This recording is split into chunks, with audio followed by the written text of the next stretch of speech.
Hello दोस्तों, आज मैं आपको मिलाने जा रही हूँ एक बहुत ही खूबसूरत से सुंदर से प्लांट जिसका नाम है समरोज प्लांट। देखने में बहुत ही ज़्यादा खूबसूरत ये प्लांट आपका मन मोह लेगा। साथ में मैं आपको एक ऐसी चीज़ बताने वाली हूँ जो आपने इस पौधे के बारे में आज तक सुनी ही नहीं होगी। ये जो पौधा है इसको हम एप्टेनिया कॉर्डिफोलिया प्लांट भी बोलते हैं क्योंकि ये इसका बॉटनिकल नेम है। और मैंने जैसा कि आपको पता ही है फार्माकोग्नोसी में पढ़ाई की हुई है, इसलिए मुझे प्लांट्स की बड़ी अच्छी नॉलेज है। मुझे प्लांट्स की मेडिसिन की भी नॉलेज है क्योंकि मेरा जो फील्ड है वो फार्मा का है, इसलिए मुझे मेडिसिन की भी नॉलेज है और मुझे प्लांट्स की भी काफ़ी अच्छी खासी नॉलेज है। इसलिए मैं जो भी जानकारी आपको दूंगी वो आपको पूरे यूट्यूब पे कहीं पे भी नहीं मिलेगी, और जो जानकारी होगी उसमें 1% भी आपको झूठ कहीं नहीं मिलेगा क्योंकि मैं इसकी आपको डेप्थ में जानकारी देने वाली हूँ और एक एक वही बातें बताऊंगी जो इस पौधे के लिए बिल्कुल बेनिफिशियल है। इसमें कहीं पे भी झूठ फैलाने की कोशिश नहीं करूंगी क्योंकि आप अक्सर यूट्यूब पे देखते हैं गलत तरीके से आपको कटिंग करना सिखा देते हैं, गलत तरीके से आपको पौधे लगाना सिखा देते हैं। जब उनको हम लगाते हैं तो उसका रिजल्ट ऑलमोस्ट जीरो ही होता है, तो फिर हमें उस पौधे को लगाने के बाद में बड़ा ही दुख होता है कि ये हमने पौधा लगाया बड़ा मन से लेकिन ये लगा नहीं। तो आपके साथ में ऐसी कोई परेशानी ना हो तो इसलिए ही हमने ये चैनल शुरू किया है। गार्डनिंग मेरी हॉबी है, मेरा प्रोफेशन नहीं है क्योंकि मैंने इस फील्ड की पढ़ाई की हुई है, इसलिए मुझे इसके बारे में अच्छी खासी नॉलेज है।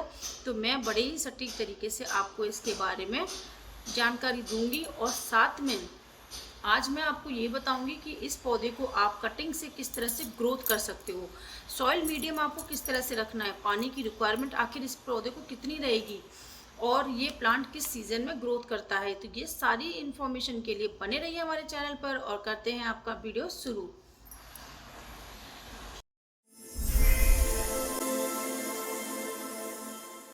हेलो गाइस, आज हम आ गए हैं बहुत ही खूबसूरत सा और प्यारा सा एक पौधा लेके जिसका नाम है एप्टेरिया कॉर्डिफोलिया। और ये प्लांट है बहुत ही सुंदर और दिखने में बड़ा ही प्लीजेंट ये प्लांट लगता है। और इस पौधे को हम जनरल लैंग्वेज में बोलते हैं बेबी सनरोज प्लांट। और इस पौधे की खासियत क्या होती है कि जो इसकी लीव्स है वो हार्ट शेप में होती हैं। बहुत ही ज़्यादा खूबसूरत सा दिखने वाला ये प्लांट बहुत इजीली आपके घर पे लग सकता है। समर सीज़न के लिए ये सबसे बेस्ट प्लांट है। और अभी चल रहा है मार्च का महीना और मौसम अभी शिफ्टिंग की तरफ है, और ऐसे मौसम में प्लांट बहुत ही आसानी से लग जाते हैं। इसलिए इस वाले पौधे को आज हम करेंगे रिपोर्टिंग और साथ में हम इसकी कटिंग से कुछ नए नए प्लांट्स और भी लगाएंगे। तो ये सारी चीज़ें आज के वीडियो में मैं कवर करूँगी। इस पौधे के लिए आपको सॉइल किस तरह से तैयार करनी है, क्या क्या इसकी फेवरेबल कंडीशन है, कैसे इस पौधे को आप आसानी से अपने घर पर लगा सकते हैं। तो ज़्यादा टाइम ख़राब ना करते हुए मैं आज का वीडियो शुरू करती हूँ। तो सबसे पहले तो मैं आपको ये पौधा दिखा देती हूँ। ये आप देख सकते हैं, बहुत ही खूबसूरत सा ये पौधा है और इसको हम जनरल लैंग्वेज में बोलते हैं बेबी सनरोज प्लांट। और इसका जो बायोलॉजिकल नेम है वो है एप्टेनिया कॉर्डिफोलिया। बहुत ही ज़्यादा खूबसूरत दिखने में ये पौधा होता है और इस पौधे को आप हैंगिंग बास्केट में लगाएं तो ये बहुत ही ज़्यादा खूबसूरत लगता है क्योंकि जो इसकी ब्रांच हैं वो भी इसके साथ में हैंग होती हैं। तो बड़ा ही खूबसूरत सा ये पौधा लगने लग जाता है जब आप इसे हैंगिंग बास्केट में लगाओगे। अगर आप इसको डायरेक्ट भी लगाना चाहें तो भी ये बहुत खूबसूरत सा लगता है। और सबसे बढ़िया बात इसकी ये है कि इसको बहुत ज़्यादा केयर की रिक्वायरमेंट नहीं होती है। साथ में ये एक सेकुलेंट प्लांट है। अगर आप इसकी जो लीव्स देखोगे तो काफ़ी थिक और हैवी होती हैं इसकी लीव्स, और इसी से हम पता करते हैं कि ये सेकुलेंट प्लांट है। तो इसकी जो लीव्स होती हैं वो आपको दिखाई दे रही होंगी, बहुत ही खूबसूरत सी लीव्स होती हैं, हार्ट शेप में इसकी लीव्स होती हैं। और ये जो पौधा है वो आसानी से आपको नर्सरी में मिल जाएगा और आपको हो सकता है ये 100 रुपीज़ में मिल जाए या फिर आपको 50 रुपीज़ में भी मिल सकता है। डिपेंड करेगा कि आपके यहाँ की नर्सरी आपको कितने रुपए में ये पौधा दे देगी। लेकिन सच बताऊँ तो मैंने ये जो पौधा लिया था तो इसके लिए मैंने 1 रुपया भी खर्च नहीं किया है क्योंकि मैं अपने एक नॉन है उनके यहाँ से इसकी कटिंग लेके आई थी और उस कटिंग से मैंने ये सुंदर सा खूबसूरत सा पौधा अपने इस पॉट में लगाया था। और आप देख सकते हैं कितना बड़ा हो गया है और इसकी जो कटिंग है बड़ी आसानी से लग जाती है। और मैं इसकी सच बताऊं 3-4 कटिंग लेके आई थी, और आप आज देख सकते हैं कितना हेल्दी ये प्लांट है। और ये समर सीज़न में बड़ी आसानी से ग्रोथ करता है, और समर्स में इसके फ्लावर भी निकलते हैं। पिंक कलर के रोज़ शेप में इसके फ्लावर होते हैं। इसके जो फ्लावर होते हैं वो बेबी रोज़ की तरह होते हैं, इसलिए ही इस प्लांट को हम बेबी रोज़ प्लांट भी बोलते हैं। तो चलिए शुरू करते हैं इसकी कटिंग। तो देखिए, सबसे पहले तो मैं आपको बताती हूँ कि आपको सॉइल किस तरह से तैयार करनी है। मैंने ऑलरेडी यहाँ पर सॉइल तैयार कर रखी है। तो सबसे ख़ास बात ये होती है, कोई भी पौधा अगर आप कटिंग से लगा रहे हैं तो हमेशा याद रखें कि आपको ऐसा मीडियम लेना है जो पोरस हो, जो बहुत ज़्यादा हार्ड ना हो, क्योंकि नई नई जब रूट्स निकलती हैं तो हार्ड मीडियम में उनको ग्रोथ करने में काफ़ी दिक्कत होती है। तो सबसे बेस्ट जो मीडियम होता है वो होता है कोकोपीट का। और जैसा कि आपको पता है कि अभी गर्मियाँ भी आने वाली हैं और प्लांट को पानी की रिक्वायरमेंट भी ज़्यादा रहेगी, इसकी वजह से सबसे बेस्ट मीडियम कोकोपीट है। और कोकोपीट के अलावा अगर आप कोकोपीट नहीं लेके आ सकते हैं तो दूसरा बेस्ट मीडियम है रिवर सैंड। रिवर सैंड भी बहुत अच्छा मीडियम होता है प्लांट्स की कटिंग के लिए। तो यहाँ मैंने तैयार किया है कोकोपीट, रिवर सैंड, और थोड़ी सी इसमें सॉइल मिलाई है और वर्मी कंपोस्ट मिला के इसको मैंने पॉकेट को पहले से तैयार कर लिया है, जिससे मैं आपका बहुत ज़्यादा टाइम ख़राब ना करूं। इसमें मैंने मिलाई है 20% सॉइल मिलाई है, और इसमें 30% है कोकोपीट और 30% है इसमें रिवर सैंड, और थोड़ा सा इसमें 10% के आसपास है वर्मी कंपोस्ट। इस तरह से मैंने इसको तैयार किया है। अपने रेशो मैंने अपने अकॉर्डिंग लिया है, नाप तोल के नहीं लिया है, ऊपर नीचे थोड़ा हो जाता है। आपको बस ये रखना है कि समर शुरू होने वाली है और कटिंग तैयार करनी है। कटिंग में हमेशा मॉइस्चर रहना चाहिए, इसलिए कोकोपीट की क्वांटिटी आप थोड़ी ज़्यादा रखें। और कोकोपीट का एक बहुत अच्छा बेनिफिट ये भी होता है कि कोकोपीट जो होती है काफ़ी पोरस होती है, और प्लांट की जो वाटर होता है उसको होल्ड करके रखती है। तो जो पानी होता है वो फ्री फॉर्म में नहीं रहता है, इसकी वजह से जो फंगस के जो चांसेस होते हैं प्लांट में लगने के वो बिल्कुल मिनिमाइज़ हो जाते हैं। तो यहाँ पे हमने ये सॉइल तो तैयार कर ही ली है। अब मैं आपको बताती हूँ कि आपको कटिंग कैसे लेनी है। तो जो भी ब्रांचेज़ यहाँ आप देख रहे हो जो बड़ी हो गई हैं, उन ब्रांचेस में से हम लेंगे कटिंग। तो आप जब भी कटिंग लेंगे ना, तो जैसे मैंने यहाँ से पहले कटिंग ली थी, तो ये एक और इसमें से ब्रांच निकलना शुरू हो जाती है। तो जितनी आप इसकी कटिंग करते हैं, जितनी प्रूनिंग करते हैं, उतने ही इसमें से और नई नई प्लांट्स तैयार होने लग जाते हैं। आप इसकी छोटी कटिंग भी लेंगे तो भी ये पौधा लग जाएगा आसानी से, बड़ी कटिंग भी लेंगे तो भी लग जाएगा। तो क्योंकि मेरे पास बहुत बड़ा पौधा नहीं है, इसलिए मैं अपने हिसाब से ही इसमें से कटिंग लूँगी। लेकिन अगर आप कहीं से लेके आते हैं जहाँ पे अच्छी खासी उसकी ग्रोथ हो, तो थोड़ी बड़ी कटिंग भी आप लगा सकते हैं।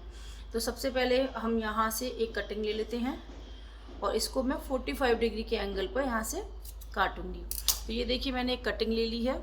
इस तरह से आपको कटिंग ले लेनी है। और कटिंग लेने के बाद में जो नीचे की जो लीव्स है ना, इनको हमको कट कर देना है। आप चाहे कैंची से कर दें और चाहे हाथ से कर दें। इस तरह से हमें इसकी कटिंग को, इतनी लीव्स को कटिंग कर देना है जिससे ये आसानी से मिट्टी के अंदर चला जाए।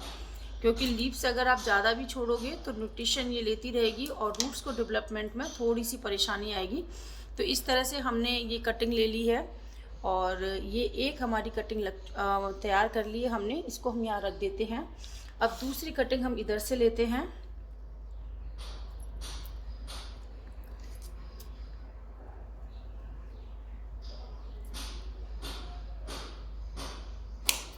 ये एक और कटिंग ले ली है, सेम उसी के साथ वही करेंगे। नीचे की जो लीव्स हैं ये हम यहाँ से निकाल देते हैं, और इस कटिंग को हम अपने पास में रख लेते हैं। एक कटिंग हम यहाँ से ले लेते हैं। तो एक और मैंने कटिंग ले ली है, सेम हम ऐसा ही इसके साथ करेंगे। तो ये एक और कटिंग है जो तैयार हो गई है हमारी। तो इस तरह से 3 कटिंग तो ये हो चुकी हैं, और एक कटिंग हम यहाँ से लेंगे।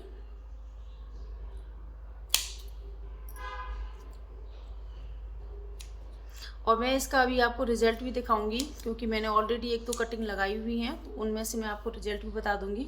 तो ये जो कटिंग है मैंने तैयार कर ली है, ठीक है। ये हमारी 4 कटिंग हो गई। तो हम 4 कटिंग लगाएंगे और इसको रख देते हैं अभी साइड में। और मैं आपको एक रिज़ल्ट बताती हूँ। ये जो मैंने पहले कटिंग लगाई थी बहुत ही छोटी सी थी, ये इतनी बड़ी, और आसानी से ये 20 दिन के अंदर इतना बड़ा हो गया है। मैंने इतनी बड़ी कटिंग लगाई थी, ये इतना बड़ा हो गया है। इसकी एक खासियत ये भी है कि आप चाहें तो इसको लीफ से भी लगा सकते हैं। तो यहाँ पे मैंने कुछ लीव्स लगाने की कोशिश की थी, तो आप देखेंगे यहाँ पे लीव्स में भी रूट्स, थोड़ी थोड़ी सी रूट्स निकल आई हैं। लेकिन आप इतनी मेहनत ना करें, क्योंकि लीव्स से लगाने में टाइम बहुत लग जाता है। आप चाहें तो लगा सकते हैं, लेकिन इसमें रूट्स भी निकल आई हैं। आप देखोगे यहाँ पे रूट्स निकलना शुरू हो गई है, लेकिन ये टाइम कंज्यूमिंग प्रोसेस है। ये देखिए यहाँ पे आसानी से आपको यहाँ पे एक रूट दिखाई दे रही होगी। तो ये भी आप इस तरह से भी कर सकते हैं, लेकिन फ़िलहाल हम लगा रहे हैं कटिंग से। इस पौधे की खासियत ये भी होती है कि इसके लिए आपको मेंटेनेंस की बहुत ज़्यादा ज़रूरत नहीं होती है, इसलिए ये पौधा आपके घर में बहुत आसानी से लग सकता है। और समर में ये पौधा बहुत जल्दी लग जाता है, क्योंकि इसका जो फेवरेबल कंडीशन होती है वो समर के अंदर होती हैं। तो इस तरह से आप इसके अंदर होल कर लें। 4 कटिंग है हमारी, तो हम यहाँ पर 4 जगह पर होल करके इन कटिंग्स को यहाँ लगा सकते हैं। और जो लीव्स हमें अगर ऐसा लग रहा है कि थोड़ी ज़्यादा है, उनको निकाल दो। आप चाहें तो इसको एलोवेरा जेल लगा के भी यूज में ले सकते हैं, लेकिन मैंने इससे पहले जितनी भी कटिंग्स लगाई थी बिना एलोवेरा जेल के लगाई थी, और कोई ऐसी प्रॉब्लम कटिंग लगाने में हुई नहीं थी। आसानी से प्लांट लग गया था, और एक भी मेरा जो रिज़ल्ट था वो 100% था। इसलिए मुझे लगता नहीं है कि इसमें एलोवेरा की ऐसी कोई ख़ास रिक्वायरमेंट है, लेकिन अगर आप लगाना चाहते हैं तो आप वो भी कर सकते हैं। ये आसानी से अपनी ग्रोथ बना लेता है। तो इस तरह से हम यहाँ पर ये बेबी रोज़ प्लांट की कटिंग तैयार कर रहे हैं, और इससे आप बहुत ही आसानी से पौधा भी बना के अपने घर में हैंगिंग पॉट में लगाएं। बहुत ज़्यादा सुंदर लगता है हैंगिंग पॉट में ये पौधा। हैंगिंग पॉट में अगर कोई भी आप प्लांट लगाते हैं तो आप उसमें कोकोपीट की क्वांटिटी ज़्यादा रखें, और मिट्टी और रिवर सैंड की क्वांटिटी कम रखें, क्योंकि वो भारी हो जाता है अगर आप उसमें हैंगिंग पॉट में लगाते हैं। तो ये हमने बेबी सनरोज़ प्लांट को लगा लिया है। अब इसके लिए कुछ चीज़ें और कुछ टिप्स मैं दे देती हूँ। महीने भर के बाद में आप इसमें वर्मी कंपोस्ट ज़रूर ऐड करें, क्योंकि न्यूट्रिशन हर प्लांट को चाहिए होता है। ये प्लांट बहुत कम लो मेंटेनेंस पे भी काम करता है, इसलिए आप 1 महीने में अगर 1 चम्मच भी इसमें वर्मी कंपोस्ट देंगे तो भी इसका काम चल जाएगा।